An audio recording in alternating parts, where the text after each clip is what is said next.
Salut les Vatonsocos, j'espère que tout le monde se porte bien. On se retrouve pour un nouveau débrief à chaud d'un match en retard contre Nantes. Le match qu'on avait dépassé par rapport pour pouvoir jouer le match de Ligue des Champions tranquillement. D'ailleurs, ça a été une erreur, mais bon, parce que ça nous a cassé le rythme. Mais bon, ça c'était une autre histoire. Voilà. Avant de commencer le match, avant de commencer le débrief, pardon. Je voulais préciser un truc que j'avais oublié la dernière fois sur le débrief de la dernière fois. Sur le petit truc qui s'est passé entre Lee et Doué sur le corner, quand Lee a piqué le corner à Doué l'a regardé et Lee l'a même pas calculé. Et je pense que Lee là, il faudrait quand même qu'il arrête ce genre de conneries, parce que si tu veux foutre la merde, tu vas dégager plus vite que t'es arrivé à Paris, hein. Parce que nous on veut pas des fouteurs de merde, on veut que l'équipe reste avec une bonne mentalité et qu'il n'y ait pas une pomme pourrie dans le panier. Donc j'espère que c'est juste une petite erreur de parcours et que Lee ne refera plus jamais ça. Voilà, si t'es frustré parce que t'as pas tant de jeu, c'est ton problème. Si t'es pas content, tu peux dégager, tu vas ailleurs. Vu ce que tu fais dernièrement, tu nous manqueras pas. Voilà. Maintenant, on va parler donc du débrief de ce soir. Alors, match à 50 km/h parce que c'est un match, encore une fois, où je me suis emmerdé. Première mi-temps, on a géré le match. Voilà, on a géré le match, mais voilà, c'était pas extraordinaire non plus. Et la deuxième mi-temps, comme d'habitude, bah voilà, on joue une mi-temps sur deux. La deuxième mi-temps, encore une fois, dégueulasse. On se prend un but à la con, encore une fois, sur comment dire, sur sur un relâchement de notre part. Et ça, c'est pas possible. Ça, on peut pas le faire. Alors oui, je sais qu'à part de rester invaincu, ce qu'on a fait encore ce soir, parce que on n'a pas perdu le match, on a fait un match nul, donc on continue invaincu. Mais à part ça, il y a plus rien, il y a plus d'enjeu, il y a plus rien. On sait qu'on a gagné le championnat et ça, pour motiver les joueurs, c'est compliqué.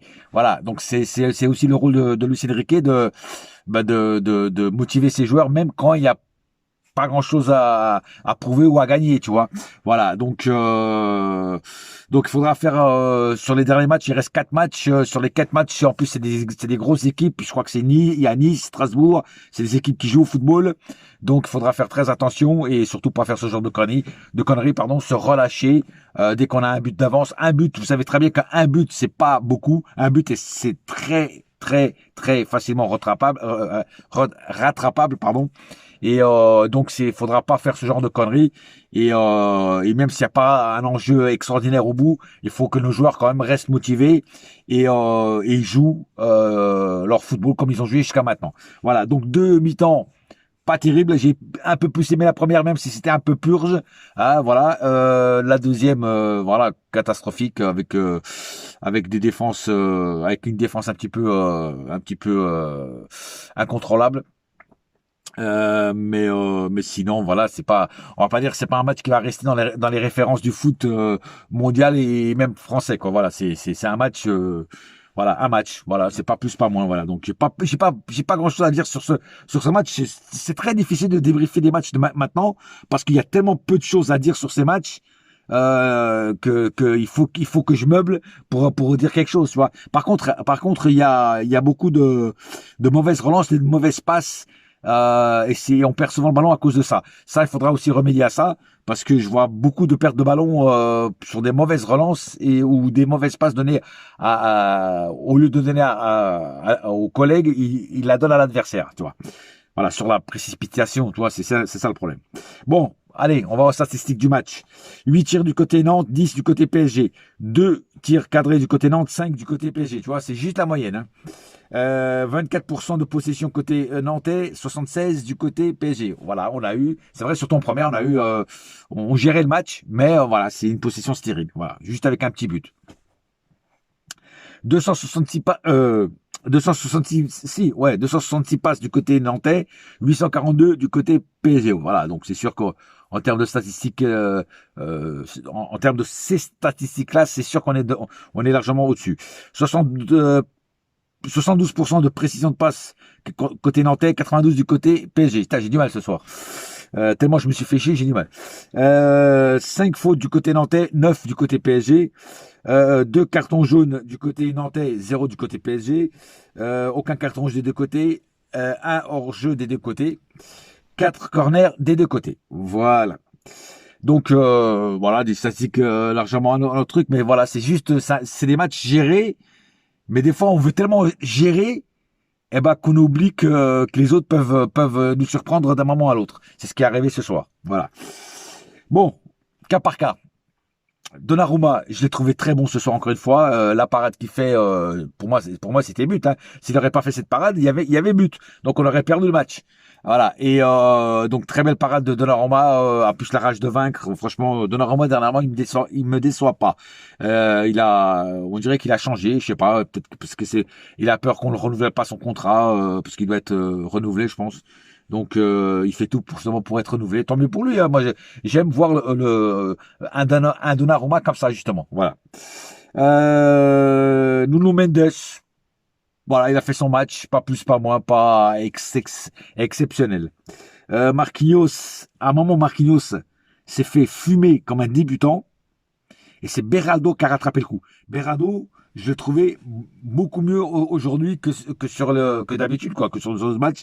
C'est lui justement qui a récupéré l'erreur de Marquinhos. Tu vois, d'habitude, c'est Marquinhos qui récupère les erreurs de Beraldo. Là, c'est le contraire. Parce qu'à un moment, Marquinhos, il s'est fait fumer avec un dribble, mais un truc, je revenais même pas que c'était Marquinhos qui était en face, quoi. Et Beraldo, justement, après, a récupéré le ballon, justement, avec une classe, que moi je ne lui connaissais pas. Zaïre Emery, voilà. Zaïre Emery, il stagne. Alors oui, il joue pas son poste, c'est sûr. Voilà, c'est pas un défenseur droit lui. Mais c'est quand même un joueur qui stagne depuis beaucoup de temps. Alors je comprends pas ce qui arrive à Zaïre Emery, mais c'est un joueur qui stagne. Voilà. Alors il faudrait peut-être qu'il se réveille parce que c'est pas terrible. Hein. Je préférais le Zaïre Emery au début. Hein. Vitinha, il a fait son match excellent, comme d'habitude. But, récupération de ballon, il fait le ménage au milieu. Voilà, c'est le métronome de cette équipe, Vitinha. Voilà. Et Neves, pareil, Neves, il a fait un bon match. Voilà, dans l'ensemble, il a fait un bon match. Euh, euh, Ruiz, lui, il a été correct. Voilà, et j'ai trouvé correct, Ruiz, impacté dans le jeu, concerné aussi, voilà. Et surtout, il faisait du mal à la défense, et il gênait la défense et ça de Nantes, et ça c'est bien. Euh, Pardon. Euh, où c'est que j'en étais? Je me suis perdu avec ça. Alors, Fabien Ruiz, voilà. J'en ai parlé. Alors Lee, il jouait côté droit à la place de Doué. Lee n'a pas été extraordinaire. Il a fait quelques dribbles. Je l'ai pas trouvé sans sas. Voilà, Lee dernièrement, pareil, il stagne. Il est comme Zaire Emery, il stagne. Voilà, il est plus au top comme avant. Voilà, donc je suis désolé, mais voilà. Dembélé, très absent ce soir aussi, très fantomatique. Et ça fait 3-4 matchs qu'il marque plus. Et ça me rassure pas. Il est en manque de confiance. Il faudrait qu'il remarque un but contre une équipe de Ligue 1 pour le remettre en selle. Parce que là, ça fait déjà 3 matchs qu'il ne marque pas. 3 ou 4 matchs qu'il ne marque pas. Et ça ne me rassure pas pour la Ligue des Champions. Est-ce qu'il faudrait pas le mettre sur le banc pendant un match ou deux de Ligue 1 et laisser Ramos titulaire? Parce que d'ailleurs Ramos il a failli marquer un but de la tête. Il est très peu servi Ramos, c'est pour ça que il y en a qui le critiquent, mais il est très peu servi. Quand tu regardes bien, personne lui passe la balle. C'est toujours par exemple Doué jouait souvent avec Barcola ce soir, pas avec Ramos. Voilà, il y a la seule action où il a une balle, c'est la tête qui fait magnifique, qui tape la barre, c'est dommage. Voilà. Mais Dembélé, en revenant à Dembélé, c'est vrai que Dembélé, dernièrement, il me déçoit énormément. Donc, fantomatique. Et il sera dans mes flops aussi. En parlant de Barcola, justement, Barcola, pareil, il a un moment, il a fait un mauvais choix. Il a voulu marquer un but. Il y avait Ramos qui était tout seul. Il avait juste à lui glisser le ballon. Ramos pouvait marquer. Il était tout seul. Même Ramos, il lui a fait comme ça.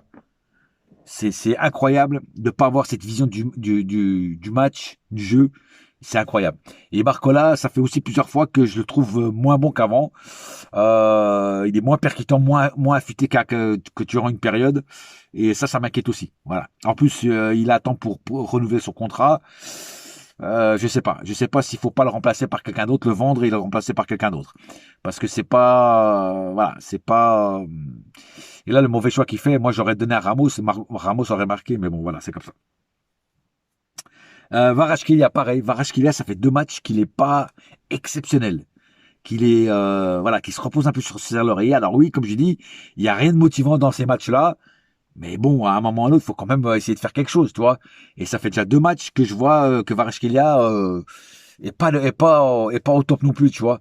Donc voilà, le problème, c'est que c'est motiver des joueurs de ce standing sur des matchs où il y a plus rien à gagner, plus rien, tout est gagné à part le rester invincible, parce qu'il y a sûrement des joueurs qui en ont rien à foutre d'être invincibles. C'est très dur, voilà. Et donc il se relâche un petit peu, et ça c'est dommage. La rentrée de Mayulu n'a rien apporté. Ramos, j'en ai déjà parlé. Doué, il a fait du sale pendant quelques trucs. Il a fait du mal, il a percuté, il a mis de la vitesse dans le match. Il a fait des bonnes passes. J'ai vu la passe de Barcola, justement, à Barcola, j'ai trouvé très très bonne. Et non, Doué a plutôt fait une bonne rentrée. Et Pacho, pareil, Pacho, ça a été pas un truc lunaire, mais ça a été, voilà. Voilà, je pense avoir oublié personne. Voilà, c'est pas, comme je dis, c'est un match à oublier, hein, parce que c'est pas extraordinaire, hein, voilà, on peut faire largement mieux. Prochain match, je crois que c'est vendredi à 20h45, je crois, contre, je crois que c'est Nice, je crois, hein, si ma mémoire est bonne. Euh, ouais, PSG Nice, c'est ça.